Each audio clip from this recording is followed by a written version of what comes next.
shirt. It's but really but special. I'm live. Jamie, I dressed up for today's live zone. You know live what? stream. I did too. I didn't wear a sweatshirt. As I was putting clothes on 5 minutes ago, I was like, you know what? Let me take this sweatshirt off and actually put a shirt. I put a shirt on for this show. I changed into this shirt for this show, Jamie. I was like, gonna get a nicer shirt, and I was like, no. I was like, we are celebrating. Hello, everyone. Hi, welcome to Ovaries Talking Live, the show that nobody asked for. The show that not one single person ever asked us to create, yet we created. Bringing the magic. Hi, Rebecca. All right, still let's get Robin. We have to drink out of like how they do on the Today Show. It should say ovaries. Well, the problem is we're out of mugs, so that's the problem. All right, let's go. Does anybody want to fund our mugs? Let's fund our own mugs. We got this. We could do this. Okay, so right. It is time now for a theme song. Guys. A theme song. It's the show that nobody asked for, the only reason that we shower. If these ovaries could talk is live right now.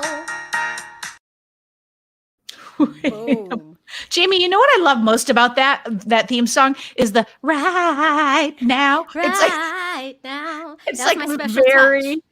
That's your special touch. I love it. Right now. It was very Bee Gees. Very Bee Gees. I had to do a little riff for you. That was like a sped up version in the beginning, and then it slowed down to the normal speed. Did you notice that? No, I didn't. I have too many little buttons I got to be pushing to make it happen, and so I just can't. Here I am over here doing nothing but just. There you are critiquing the speed of the video coming in. Drinking out of something that is not what I should be drinking out of. Let's say welcome. Jamie has had a day, everyone. Jamie, tell us about your day. Any different than normal? Is it though? I don't even know what's coming, by the way. I don't know what's coming. Everything was fine. I've been working nonstop all day because that's what happens. That's how it goes lately. Then all of a sudden I get a call from Anne's coworker at 3:00. Call from Anne's coworker. And I was like, oh God, what? Hi, Isabel, what's up? I just tried to FaceTime Anne and some crazy lady answered. Some crazy lady answered on Anne's phone? Answered Anne's phone. It turns out it wasn't a crazy lady. Anne dropped her phone on a park bench waiting for the bus. And this lady picked it up and answered the phone when her coworker called. And so I had to rush across town in a cab at 3:00 to go get the phone. I hadn't showered yet. The live stream was coming. I had been counting on starting the shower at 3:00. Nope. I rushed, threw some boots on, rushed across town. These ladies were it was two ladies. They were very nice. She was like, I feel like I did a mitzvah. I said, you did a mitzvah. I don't know what that means, but I'm it's like it's a nice thing. Yeah. I said, you paid it forward. It was very kind of them.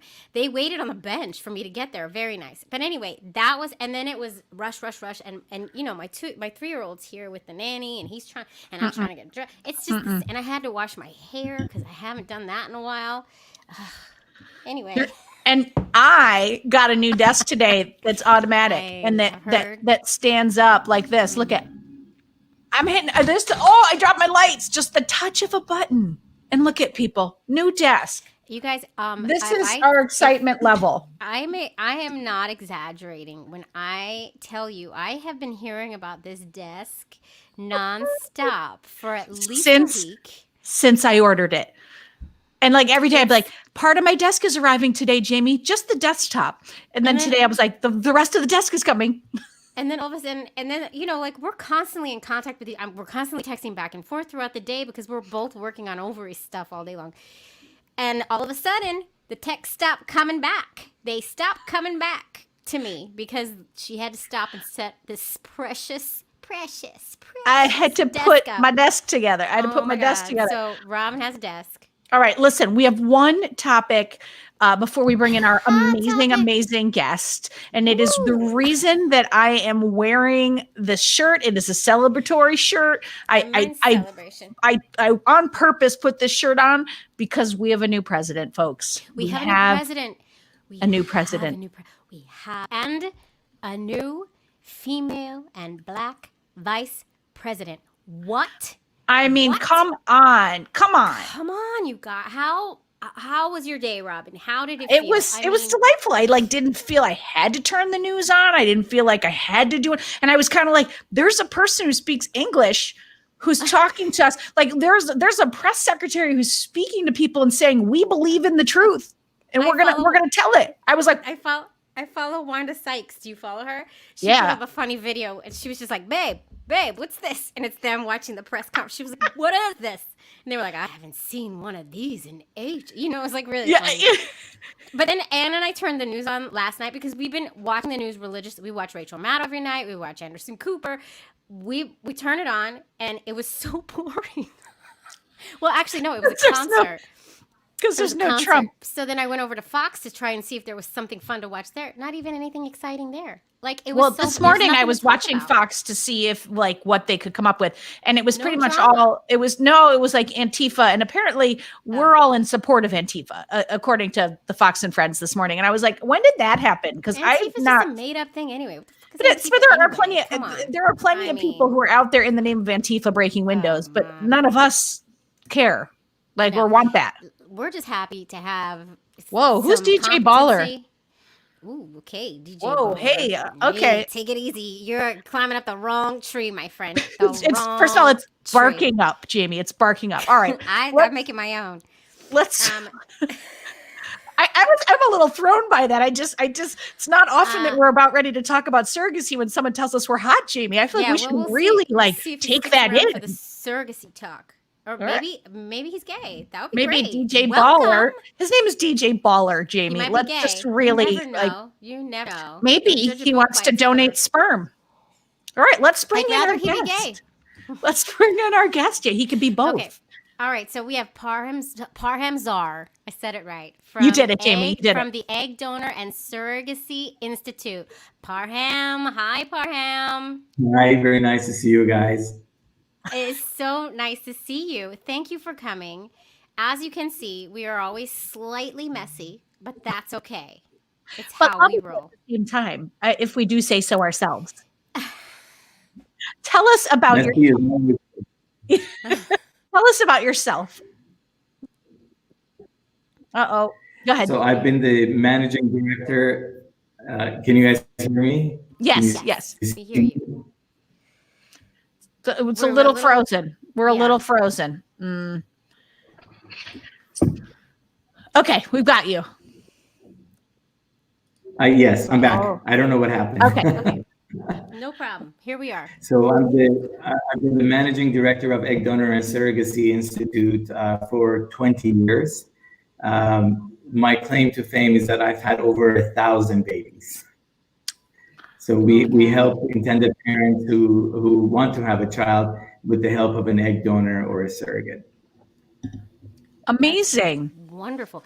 20 years. Like, honestly, I wasn't even sure surrogacy was around that long, but I guess obviously it has been. Let's talk about that. 20 years ago. What did it look like 20 years ago?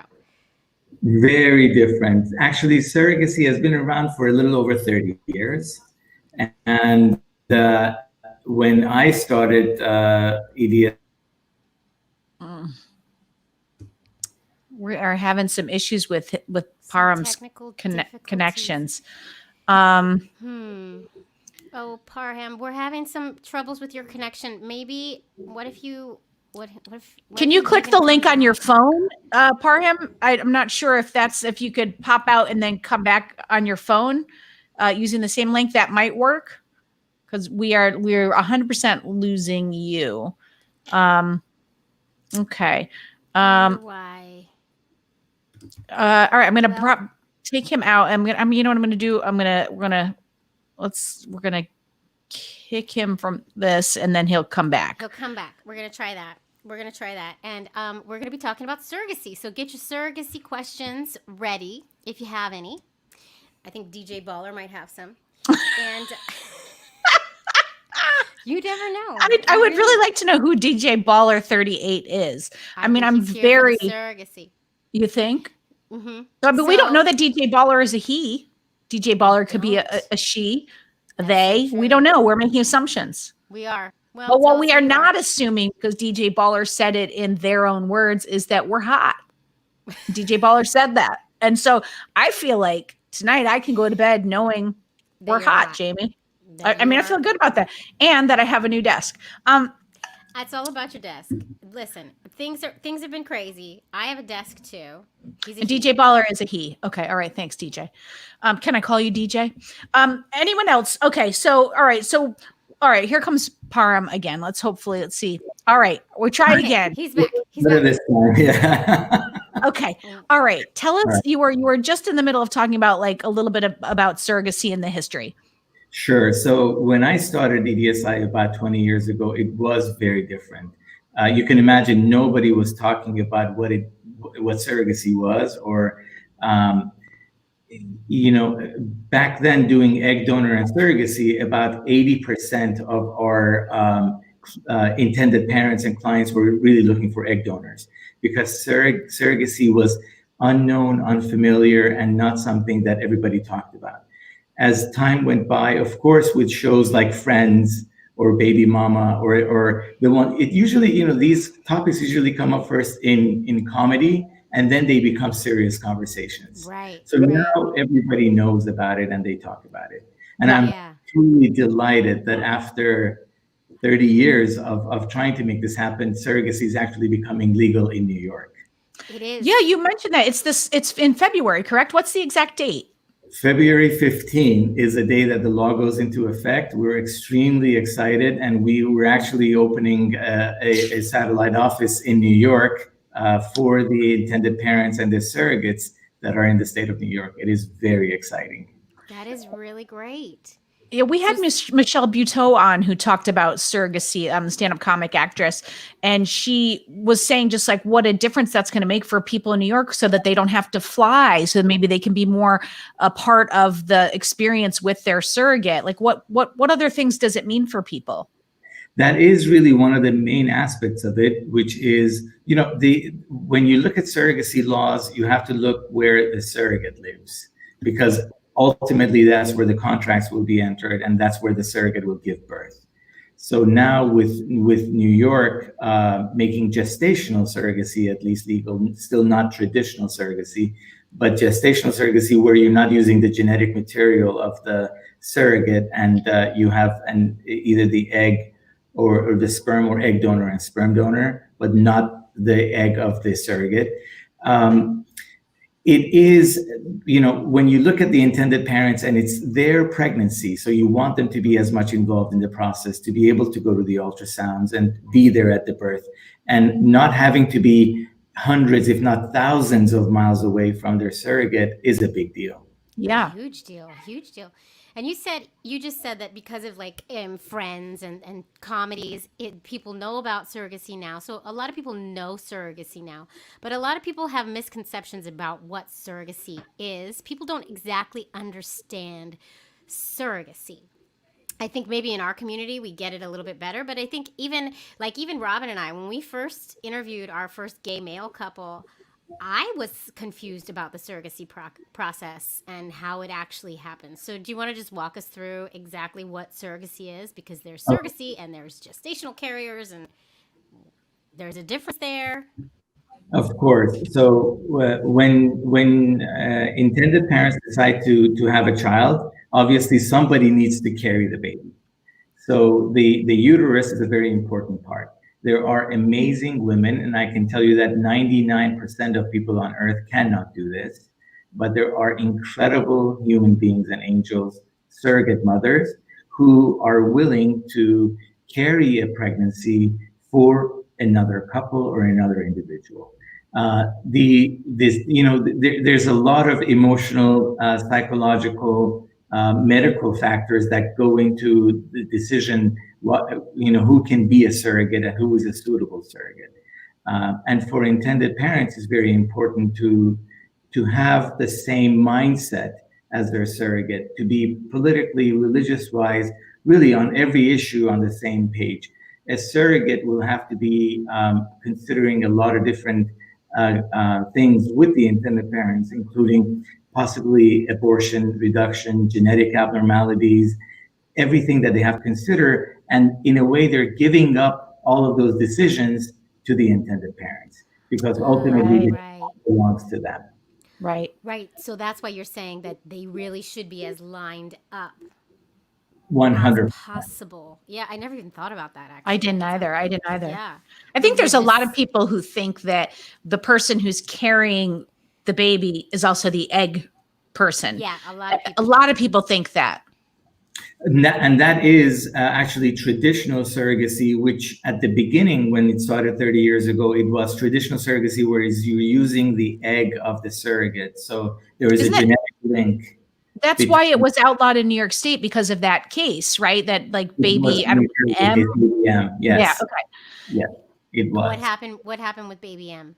It was a case where the surrogate had decided that she changed her mind and she basically wanted to keep the baby. She was a traditional surrogate, so it was her genetic material. About probably 80-90% of the surrogacy cases now in the United States are gestational surrogacy, Right. where it's not the genetic material of the surrogate. And she is, for the most part, acting like the oven, an amazing, incredible, caring oven that's taking care of the baby until the baby can be, handed over to the intended parents. Yeah, we talked to a couple. Was it Greg and Mark? Mark is a Greg and Mark, fertility yes. doctor, and he talked about how important also the genetics of the surrogate are in creating your child. Because we were talking about it, and I said, well, really, what only matters for your genetics is the egg donor, because the surrogate's not giving you any of the genetics. And he said, actually, it really does matter, because the woman's or the person with the uterus's womb, when the baby is in there, can turn on or turn off genes depending on the environment of the uterus. The carrier. Yeah. Of course, there is a lot of factors that go into place for the doctors to determine who is a good surrogate. That's why we have very strict guidelines. And when we look at, first of all, the physical health of the surrogate, We lost you again. Parham. This was such a good conversation. I know. Okay. Well, while we're waiting for Parham to come back, we can say that DJ Baller did not mean that, and he's sorry. And I think that's important. Baller. Thank you so much. But no harm, no foul. We were just playing. Parham, hopefully he can hear us. I mean, you may have to go out and come back in again. I'm not sure what's going on with the Wi-Fi on his end.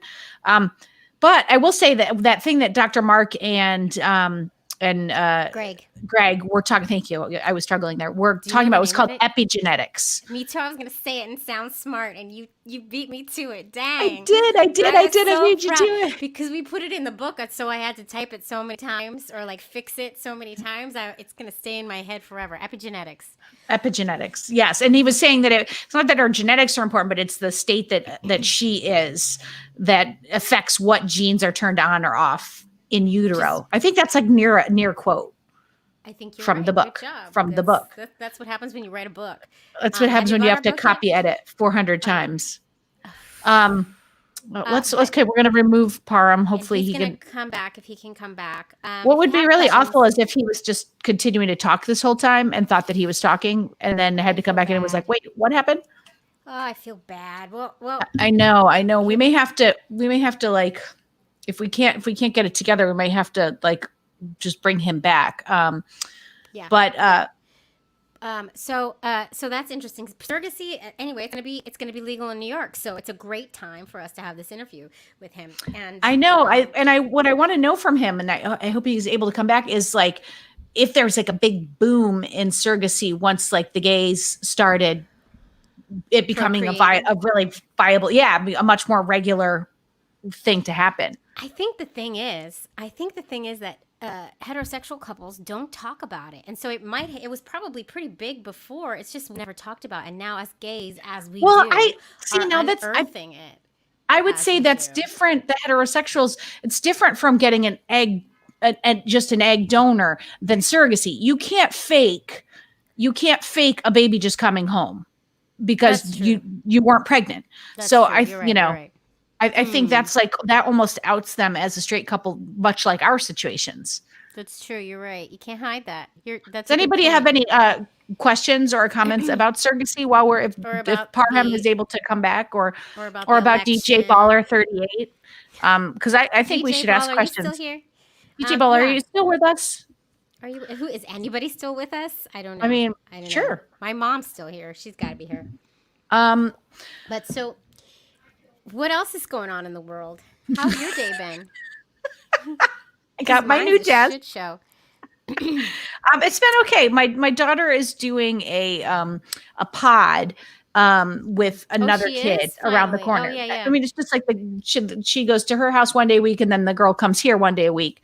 Rebecca Price didn't leave us, even though we're having technical difficulties. This might be our worst technical difficulties. This is a rough one. This is a rough one. So today the other girl came over, but I think we are getting, I wonder if I should just like kick him from this. We are getting,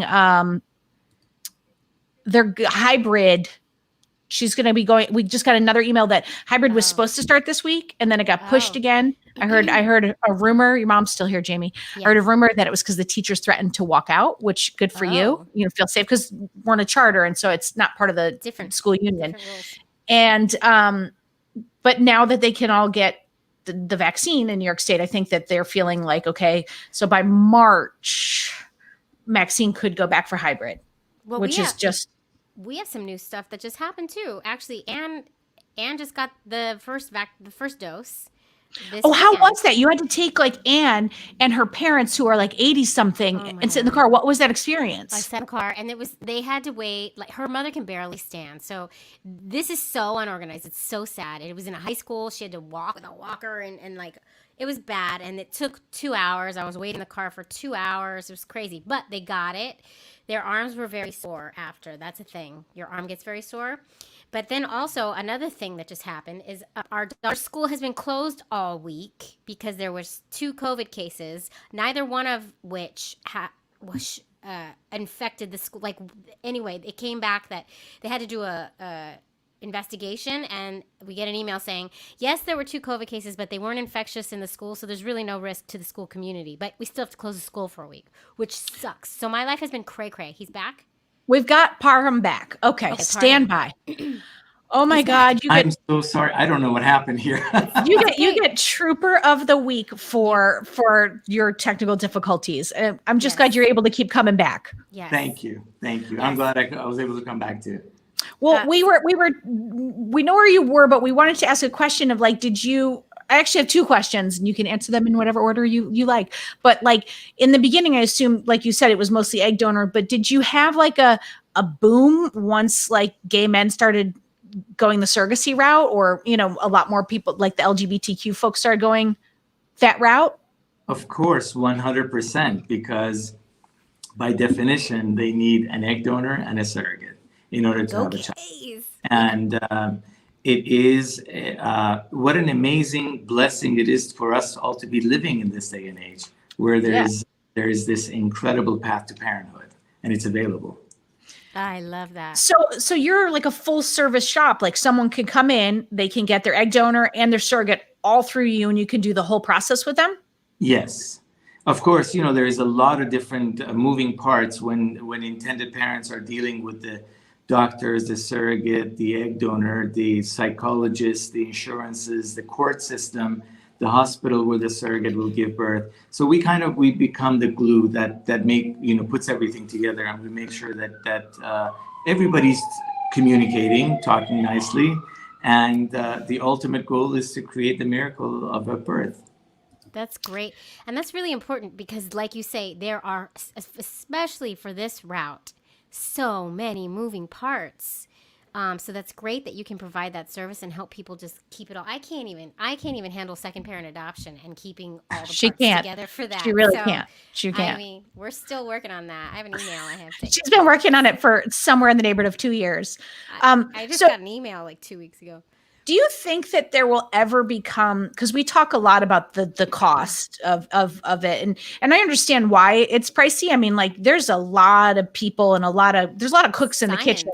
Yeah. And you know, this doctor, this lawyer, you know, and then you guys, and then you got to pay the surrogate, and there's a lot of people. But do you think that it'll ever become a world where there's insurance or there's help for folks?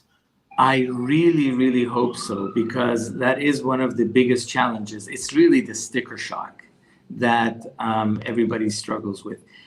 Uh, More and more larger employers are understanding that, first of all, IVF should be covered through their employee plans or what they have. And insurance companies are certainly more and more covering IVF.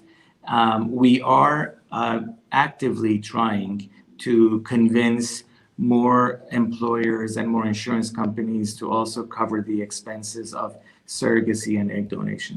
And I'm hoping that it will happen. That's Yeah. great. Put that pressure on. Put that pressure on. I mean, Absolutely. Well, our pressures worked in New York, so that's a great win. And Were you we're- guys a part of helping make that change? Yes, absolutely. I had many conversations with the legislatures in New York, and very interesting conversations, because all of the resistance to why it should be legal in New York, and when you really think about it, New York and California are very progressive states. You would imagine that on all these issues they would be neck and neck and Right. on the same page.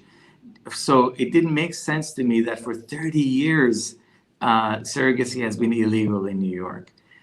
But the concerns that they had were really fear-based. Yeah. And my simple answer to them was, if you're really concerned about these fear-based concerns, look at California or states like California, and you have really 30 years of data there to see whether any of those fears actually came true. What were Yeah, the fears? totally. What would even be that you're going to have another situation where someone tried to keep the baby, or It is those, and also with the questions were twofold, and really it didn't make sense. Number one, a lot of pro-life concerns, but that didn't make sense to me, because if you are pro-life, what an amazing way to be create some creating life, a life. right? And also there were other women's organizations that were more concerned about whether the surrogate is being taken advantage of in any way. And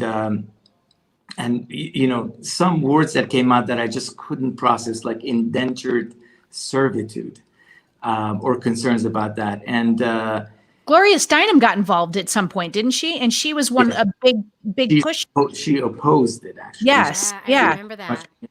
And those were the concerns. But for the most part, I wish you guys could be flies on the wall in the private Facebook groups that we have with our surrogates. And you will, first of all, see what incredible human beings they are, and the conversations that they're having with each other, and why it is that they are doing this for someone else. Yeah. And it's just amazing. They're beautiful human beings. We had a guest who described them as unicorns because they're They- just Yeah, such 99% of people cannot do what they do. Yeah. I could never. No. I I hate remember being her pregnant, saying- so there's that. But Ditto. I remember her saying, because she was another agency owner, and she said, when you start talking to a surrogate, she's like, I couldn't put down in words what it is. She's like, but when you're talking to one, them, because it's a really particular type of person, like a very helpful. And we did talk to one surrogate on the podcast, and she was the most delightful woman. Delightful, absolutely, but also just the amount of giving that they do from their heart is incredible. One of the important questions that we always get is it about the money? So people want to know, are the surrogates really doing this for the money? And I assure them that if it were only for the money is important, of course. It will help the surrogate with her family. Maybe she wants to go back to school, or maybe she wants to buy a home or provide for her family. Of course, it is important. But I assure you, there are much easier ways for a woman to make money than all of the things that she will be going through with the shots, with giving everything of her soul, of her sanity, of everything, in order to carry this amazing miracle for another couple. So Yeah, there are it's a much lot. easier ways to make money. And if it were the motivating factor for the surrogate, she would not be a surrogate. I assure you that. yeah, I get that. And it's also, in the grand scheme of things, it's not that much money. Like, It's really not. It's really not it's not a crazy amount. I feel like compared to I would all the need other somewhere charges. like you'd have to pay me like 100 G's before I'm having a baby for you. Like I don't I'm think there's a price for me. There isn't a no price. 100 grand. You wouldn't do it. You wouldn't do it for 100 grand, Nope. Jamie? I'm not getting Man, pregnant again. Nope. I did not like I it. mean, I I don't did know, not 100 like it. grand. I don't know. I So don't know. everybody Well, comment you're on the good side at it. what your number is. Comment on the side of what your number is to be a surrogate. I feel like my mom would do it. Wait, by the way, we also just interviewed, this episode is going to be coming up, that couple. It was in the news pretty wildly. It was a gay couple, and they used the egg of the one guy's sister, and the other guy's mother, who was 61, carried the baby. And we just interviewed them last week, and it was like an incredible interview. I can't wait for that episode to air. Beautiful. If we talk about unicorns, every person in that family was one of the most lovely, wonderful, beautiful people I have ever talked to. Like, yeah. I could have talked to them forever, and I feel like if I just hung out with them, they'd make me feel calm. But you guys, I mean, the miracle of it is that we are living in this day and age where these things are possible. Yeah. I mean, It's 30, true. 40 years ago, this couple would not have been able to have a child. Right. And I'd like to say, go ahead, I just Jamie, want to say, we should all thank the gays for creating the help to make the need for the science to continue to create these families this way. We are perpetuating science, basically, is what I'm saying. Thank you, gays. And we're pushing for the insurance for sure. Wait, she would do it. And she had great babies. She had triplets, this one. So she's a good baby maker. Do you have any tips? It doesn't just have to be for LGBTQ folks, but for folks who are considering surrogacy or other than save a lot of money? 100%. I think the most important thing is, first of all, give yourself the permission to go ahead. That is very important. Also, build the best team that you can around you. Make sure that you're working with the best agency, with the best fertility doctor, the best attorneys, the best surrogate. You're going into war. I mean, you're going into a battle. So you want to make sure that you have all your soldiers around you and you hedge the bets in your favor. It is a very emotionally charging and also rewarding experience. It's an incredible journey. So make sure you have the right team around you. That is the most important. And these teams are out there, which you are demonstrating for us right now. So a good place to start is to Google, is to type into your browser what, Parham? It's egg donor and surrogacy.com. We're currently located in Los Angeles, but very happy that we will be adding an office in New York as of February 15, and we'll be celebrating in New York. All right. We'll celebrate with you. I mean, we're always up for a good celebration. As soon We as are. Robin is done with her dry January. Listen, my liver could use a little cleanse. That's all it needed. All use a cleanse. Are you, by the way, one last question. Are you involved with, we interviewed the Go Stork folks. Are you involved with them in any way? Yes, there are more and more, there are really great resources right now that are becoming available online, and pooling information from different agencies, trying to get as much information to intended parents as possible. So great resources. If you want to find out more about infertility or fertility issues and surrogacy, Resolve is a very good source. And also, of course, American Society of Reproductive Medicine is another great source for information. Great. I think we wrote a piece for Resolve. I think we did. We're on their website. Yeah. I think you're right. They're nice folks over there. Because like you say, Parham, if this is a route that is interesting to you, or if you feel pulled in any way to go this route to make your family, I'm speaking with LGBTQ folks, don't get sticker shock. Just there are places out there where you can go and gather all the information you need to make the choice that's right for you. And don't be afraid of the price, because you never know. You never know, and things are changing constantly. Absolutely, and where there's a will, there's a way. People can make it happen. And I know it sounds tough to tell someone you have to spend hundreds of thousands of dollars or even tens of thousands of dollars. Yeah. But when you really think about it, 10 years down the line, you won't even remember how that that money was spent. But to be able to have this miracle of a child in your life is really priceless. Yeah. So whatever that one can do in order to make that reality come true, I think it's commendable. Yeah. I love I also that. think your advice is really great because I think there's a lot of people who give, especially LGBTQ folks, a hard time about spending the money on surrogacy, or it's like it's too privileged. There's kids you could Why adopt, don't and you it's just like, adopt? yeah, Which, it's like, if you you know what? want to adopt, Don't. please, yes. of Great, course. great. But there should be no, if you would like to have a baby that is of your own genetic material, then you should do that. And you should use a service and use, your service. It's like, and I like that what you're saying is if you want to do this, do it. And I think that's something we talk a lot about. That, what you mentioned is really the biggest difference between surrogacy, egg donation, and adoption, where there is a sense of control. So intended parents who really want to have at least some control over the genetic makeup of their child, whether it's through them or at least knowing the history, the medical history and the background history of the egg donor, or the surrogate that's carrying the baby for them. Those are the things that it's within their right to be able to have control over those things. Yeah. It's a blessing to adopt. A lot of times you don't know the background of the child, which is something that you might want to know. And that's why a lot of individuals really opt for either surrogacy or egg donation. Yeah, Amazing. And there's no shame in any game. Nope. You do you, boo. Look at me, just coming. Jamie, you stop that. No prayer hands. Parham, can you tell people one more time the name of your company and where they can get you? Absolutely. It's Egg Donor and Surrogacy Institute. The website address is eggdonorandsurrogacy.com. Our Instagram handle is Egg Donor and Surrogacy. We will be more than happy and delighted to continue our conversation. Amazing. Thank you so much, Parham. Thank you so much for joining us, and I'm glad that you stuck with us through the technical we made it. issues. We did it. Time's a charm. Yeah. Thank you. It was very nice talking to you guys. All right, take care. No prayer hands, Jamie. I have to do them, and I have to mention my best friend is here. Hi, Robin. What up, girl? Hi, Jamie. You didn't mean me. I know you didn't mean me. I know you didn't mean me. Okay, now Robin's all over. And Robin, you should. I think you're too old to donate your eggs, but you make beautiful babies. So we're too old. You have to be like in your 20s. We're all too old. It's fine.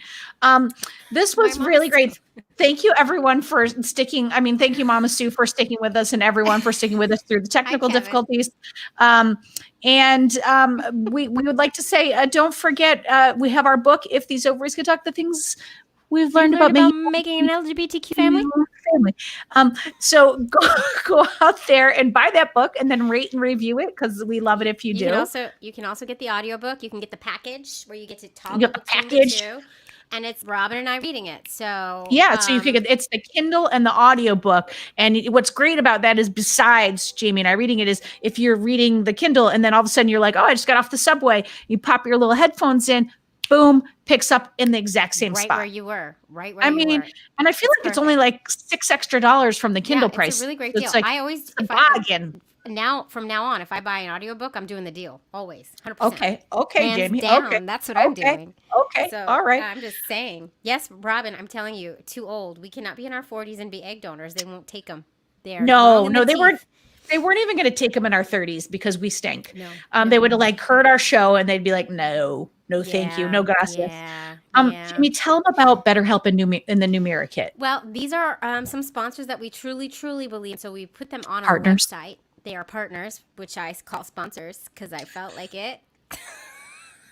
On our website, you just go to our partner page, our sponsor partner page, and we have great deals with both companies. BetterHelp is an online therapy company, which Robin and I all need some help. Believe in, because Robin and I have actually used it together to get through a rough patch that we went through. We very much and everyone kept saying, so you're not a couple. We were like, we're business partners and we're arguing. We need your help. We need your help and a 10% discount. And as you can see, we get along so much better. Well, actually, you never saw us fight. Well, actually, I think you just saw us getting a Jamie, little just stop talking right now. A second ago. Anyway, stop okay, talking. so, and then... And then we also have the Mira Fertility Kit. So it's an at-home fertility test. Basically, they send you the doohickey and you prick your finger, and it gives you all of this information about your eggs and the state of your fertility. I think I summed that up very nicely. I think you did really good, Jamie. You did really good there. Nice and work. it could save you hundreds of doctors that you would have to spend on a fertility doctor for the beginning stages of trying to figure out how you're going to go about your baby making path, because that's what we have to do these days. That is correct. And then the last thing I have to say before we say goodbye is I'm not sure what's happening with my lighting situation today, but I'm blue. I'm like blue. I don't know if you noticed, but your eyes are very blue. My eyes are popping, but my skin is blue, and I don't know that that's working for me. Click the button to make it a much warmer. No, ready? These other ones are more blue. Look at, I'm an alien. It must be your new desk. I blame the desk. It's not my new desk. I'm an alien. All right, guess what I'm gonna do? It's still too blue. As we're saying goodbye, I am going to raise my desk up. You're gonna do. Goodbye, everybody. Eggs. Oh my light. Ovaries. You broke it. Ow. It.